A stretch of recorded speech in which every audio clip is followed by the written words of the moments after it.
गोविंद डोटासरा जी कह रहे कि राजेंद्र गुड्डा तो बीजेपी से मिला हुआ है। मैं कहता हूँ हमारी वसुंधरा जी और गहलोत जी मिलते हैं तो कोई दिक्कत नहीं। सिर्फ इतनी सी बात के लिए मुझे मंत्रिमंडल से बाहर कर दिया। मेरे से इस्तीफा मांग लेते, मेरे इस्तीफा दे देता। उस दिन मुख्यमंत्री ने जिस तरीके से कहा, गुड्डा सब कुछ तेरे हाथ में है आज मेरा, और उसके बाद आपके भाई ने 9वीं मंजिल पे जाके 150 सीआरपीएफ के जवानों के बीच से निकल के गेट तोड़ के 9वीं मंजिल से वो मैंने नहीं निकाली होती तो आज गहलोत साहब जेल में होते, मुख्यमंत्री नहीं होते। बिना मतलब 38 दिन तक जेल में भी डाल दिया था। बीजेपी से लड़ाई थी। अब फिर लोग कल हमारे गोविंद डोटासरा जी कह रहे कि राजेंद्र गुड्डा तो बीजेपी से मिला हुआ है। मैं कहता हूँ हमारी वसुंधरा जी और गहलोत जी मिलते हैं तो कोई दिक्कत नहीं। मैं नरेंद्र जी खिचड़ी यहाँ बैठ गए तो दिक्कत हो गई। अब ये तो सरकारी प्रोग्राम है। मैं आपको एक ही बात बताना चाह रहा हूँ, एक ही बात कि मुझे तो सांसद महोदय दूसरा काम भी नहीं आता। मुझे तो आदत पड़ गई इन लोगों के बीच में रहने की, और चाहे सच बोलने की भी पड़ गई। और हकीकत है मैंने कुछ भी नहीं कहा था। मैंने सिर्फ इतना सा कहा था कि यार मणिपुर की बात कर रहे हो, महिलाओं के साथ तो अत्याचार बुरे काम हमारे राजस्थान में ज्यादा हो रहे हैं, इसको भी देखो। सिर्फ इतनी सी बात कही थी मैंने। बहन सविता, मैंने सिर्फ इतना सा बोला था कि पूरे राजस्थान को भी ठीक करो।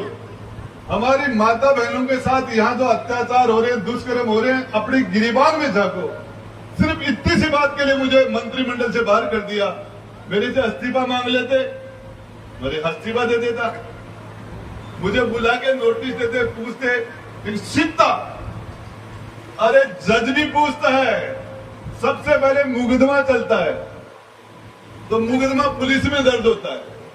उस मुकदमे के बाद में मुकदमे का चालान होता है। छोटे कोर्ट से बड़े कोर्ट में मुकदमा सबमिट होता है।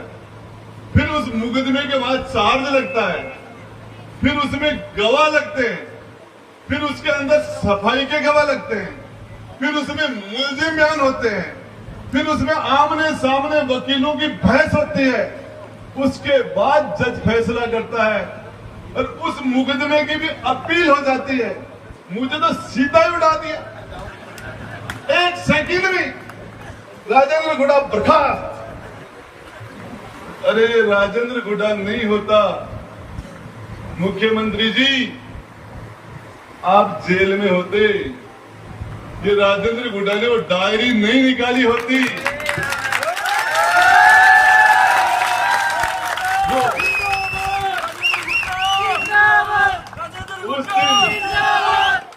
उस दिन मुख्यमंत्री ने जिस तरीके से कहा, गुड्डा सब कुछ तेरे हाथ में है आज मेरा, और उसके बाद आपके भाई ने 9वीं मंजिल पे जाके 150 सीआरपीएफ के जवानों के बीच से निकल के गेट तोड़ के 9वीं मंजिल से वो मैंने नहीं निकाली होती तो आज गहलोत साहब जेल में होते, मुख्यमंत्री नहीं होते। और आपने कहा भी बेटे के जन्मदिन पर आए कि राजेंद्र गुड्डा नहीं होता तो मुख्यमंत्री में नहीं होता। आपने कहा था, ऐसी क्या कह दिया? मैंने तो सिर्फ इतना सा ही कहा था कि राजस्थान में महिलाओं के साथ दुष्कर्म हो रहे हैं। आपने मुझे विधानसभा में भेजा भी इसीलिए था कि मैं वहां जाके सच बोलूं। हमारी बहन बेटियों ने मुझे वोट देके राजस्थान की विधानसभा में भेजा था। हमारी बहन बेटियों ने आपके वोट से मैं विधानसभा में गया था, और उसके बाद में जब आप हमारी बहन बेटियों की हमें हिफाजत नहीं कर पा रहे थे, इनके साथ रोज दुष्कर्म हो रहे थे, तो मैं उस पर बोल गया। राजस्थान की सबसे बड़ी पंचायत में ये मेरा गुनाह हो गया। तो मैं कहता हूं चाहे कुछ भी हो जाए, इस उदयपुरवाटी की जनता आपका प्रतिनिधि हूं, पूरी ताकत से लड़ता रहूंगा। चाहे विधानसभा में रहो, चाहे हार जाए, चाहे जीत जाओ, चाहे जेल में रहो, चाहे बाहर हो, मरते दम तक इस उदयपुर वाटी शेखावाटी के लोगों की हिफाजत के लिए आखिरी दम तक लड़ता रहूंगा।